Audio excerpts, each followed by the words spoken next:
Pestői Vejfolyó mellett található az az elragadó ősi mezőváros, ahol a mai napig szarvasmarhák legelnek a vízparti réteken, és csatornahajók pihennek a rakpart mellett. Godalming története körülbelül 820-ig nyúlik vissza, ahol az angol szászok vésték a kövekbe a gyönyörű Szent Péter és Szent Pál templomot, a Borough Road és a Church Street sarkán. A Godalming az óangol Godhelm Ing szóból kapta a nevét, aminek jelentése Godhelm klánja. Feltételezik, hogy Godhelm egy szász törzsfőnök volt, aki először gyarmatosította ezt a szárazföldet, amelyet mocsarak és egy meredek völgy határolt, miközben ő és népe felfelé haladt a Vejfolyó völgyében. Az itt található Waverley apátság története 1128-ig nyúlik vissza. A Waverley Abbey volt a legelső kolostor, amelyet Nagy-Britanniában alapítottak.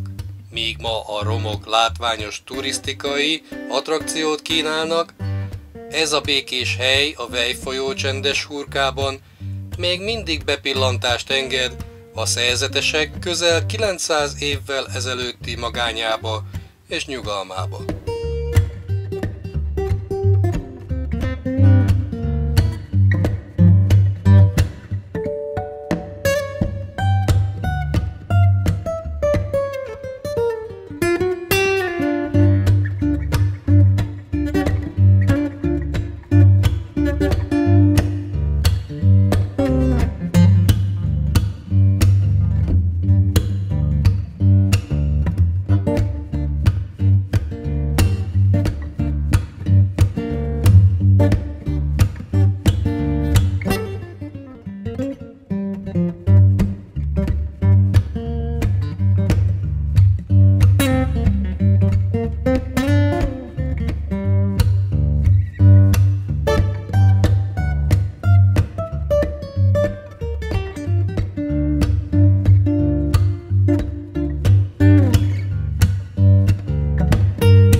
A város először 1300-ban kapott jogot heti piac és éves vásár tartására. Ekkoriban a fő termelés a gyapjúszövet volt, amely a 17. században hanyatlásnak indult.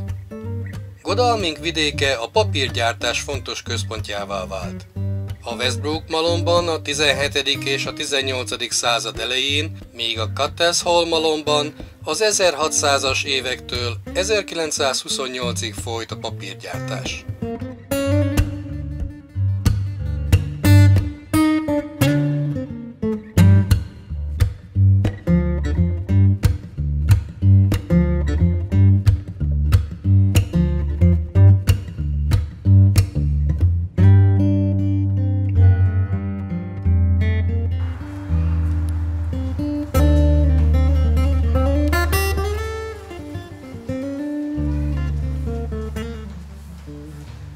...1881-ben ez lett az első olyan város a világon, amely elektromos árammal látta el a házakat és közvilágítással az utcákat. Az áramot a Vejfolyón a Westbrook Malomban megépített vízi segédkerék biztosította a lámpáknak. 1881 végén az árvizek problémákat okoztak, és végül a Calder és Barnett elállt a szerződéstől. A Siemens vette át a szerződést, és az ellátási rendszer bővült. Számos műszaki probléma megoldódott, de később 1804-ben az egész város visszatért a gázvilágításra, mivel a Siemens nem írt ki pályázatot a város világítására. Az elektromos áram 1904-ben tért vissza a városba.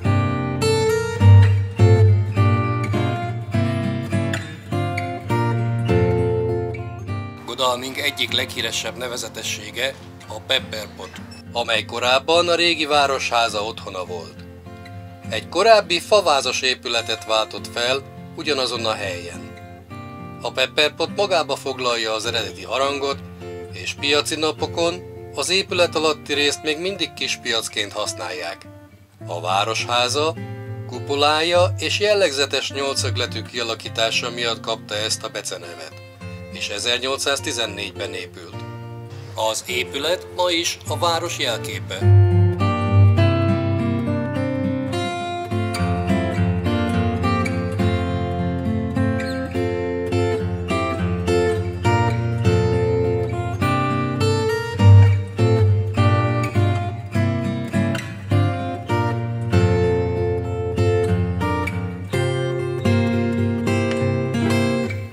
Egy másik, jól ismert tény Godalmingról, hogy Jack Phillips, az RMS Titanic rádiósa a környéken született. Godalmingban és a tengeren is dolgozott. Arról híres, hogy 1912-ben a hajó süllyedése közben is a posztján maradt, és továbbra is vészjelzéseket adott. A Phillips Memorial Park a High Street-tel párhuzamosan kolostort, szökőkutat és kerti sétányt tartalmaz az emlékére, valamint a főutcán található a tiszteletére elnevezett kocsma is.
híres Karthouse iskola, amelyet 1611-ben alapítottak, rövid sétára van Godalming központjától, és a Karthouse Hill tetején található.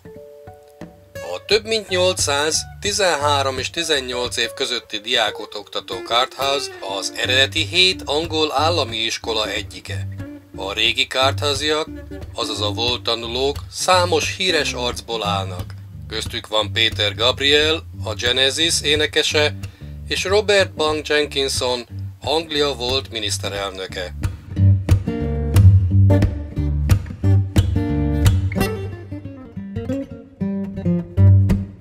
A főutcai King's Hotelben egy emléktábla igazolja, hogy egy éjszakát Nagy Péter cár itt töltött el. Mary Tophnak, Godalming nyúlasszonyának emlékére azonban nincs emléktábla. 1726-ban Mary körülbelül 25 éves volt és terhes. Ruhakészítő férjével, Joshuával 3 gyermekük született. Godalming akkoriban nyüzsgőváros volt, mivel elhelyezkedése ideális pihenői helyé tette a Portsmouth és London közötti úton. Mary terhessége nehéz volt, A terhesség korai szakaszában fájdalomra panaszkodott. Majd szeptember 27-én vajudni kezdett. Felhívta a szomszédját, aki végignézte, amint számos állati maradványt szül. A szomszéd megmutatta a részeket Mary anyósának és szülésznőjének, aki elküldte azokat John Howardnak, egy tapasztalt bábának a közeli Guildfordból. Howard szkeptikus volt, mégis meglátogatta Maryt. A következő néhány napban látta, hogy miket szül a nő. Többek között volt ott egy círmos macska 3 lába és egy nyúllába. A belek olyanok voltak, mint egy macskáé, és bennük 3 angolna hátcsontarabja volt. Mary a terhesség alatt állítólag sokat gondolt a macskájára, akit szeretett, és aki éjszaka az ágyon aludt. Abban az időben elterjedt hiedelem volt, hogy a terhesség alatti valamihez való kötődés hatására a baba arra a dologra fog hasonlítani. Például, ha ez egy malac volt, a baba orra felfelé fordul. Ennek az ötletnek adott némi hangsúlyt John Mowbray orvos a The Female Physician című könyvében, amelyben azt javasolta, hogy a nők kerüljék a házi kedvencekkel való túlzott barátkozást, mert attól tartott, hogy az okozhatja egy nem emberi lény szülését. Mary története eljutott Londonba. Henry Davenant, a királyi udvar tagja, elment meglátogatni a nyúlasszonyt. A történtekről meggyőződve tért vissza, és tájékoztatást adott a fejleményekről. Levelet írt Howardnak, a bábának, amelyben beszámolt 3 félig felnőtt nyúl születéséről. Amint elvitték a 11. nyulat, már is megjelent a 12. nyúl, mondta. Ez a levél Nathaniel Szent André, a királyi ház sebészének tudomására jutott. Első György királyt lenyűgözte az eset, és elküldte Szent Andrét, hogy vizsgálja meg Maryt. A vizsgálat alatt Mary egy nyúltorzót, majd aznap este egy nyúlfejet és egy kis nyúlbőrt szül. Széles körben elterjedt az a vélemény, hogy a svájci Szent André inkább a hannoveri király anyanyelvén németül beszélő képessége, mintsem orvosi képességei miatt volt a királyi háztartás része. A sebész arra a következtetésre jutott, hogy a nyulak nagy valószínűséggel a petevezetékben tenyésztek. Szent André 1726. december 3-án publikálta rövid elbeszélését egy rendkívüli nyúl szüléséről. Remélte, hogy a beszámoló sebészként hírnevet szerez neki. Szerencsétlenségére másnap fény derült az álhírre. Thomas Onslow második bárója nyomozásba kezdett, és megállapította, hogy Joshua Toff kis nyulakat vásárolt. Egy hordár a londoni fürdőháznál, ahova Maryt elhelyezték, nyulat csempészett be. Azt mondta, hogy erre Margaret Toff, Mary sógornője kérte meg. Margaret ragaszkodott hozzá, hogy ő azt hitte, a nyúl ennivaló lesz. Maryt őrizetbe vették, 3 napig nem vallott be semmit, míg nem Richard Manningham megfenyegette, hogy műtétet hajt végre rajta, hogy lássa, miben különbözik anatómiailag a többi nőtől.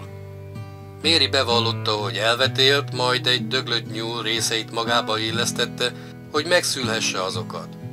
Időnként egy ismeretlen utazó nőt, anyósát, John Howard férfiszülészt, és végül az orgonacsiszoló feleségét gyanúsította meg. December 9-én Maryt Bridwellbe küldték azzal a váddal, hogy hírhedt és aljas csaló volt 3. Edward törvénye értelmében. Ugyanezen a napon Szent André kénytelen volt közzétenni rövid elbeszélésének visszavonását. Maryt soha nem állították bíróság elé, és néhány hónapos börtön után visszatért Godalmingba.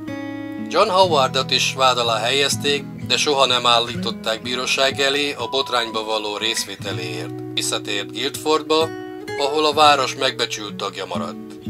Ha tetszett a videó, iratkozz fel a csatornámra, és tarts velem legközelebb is. Sziasztok!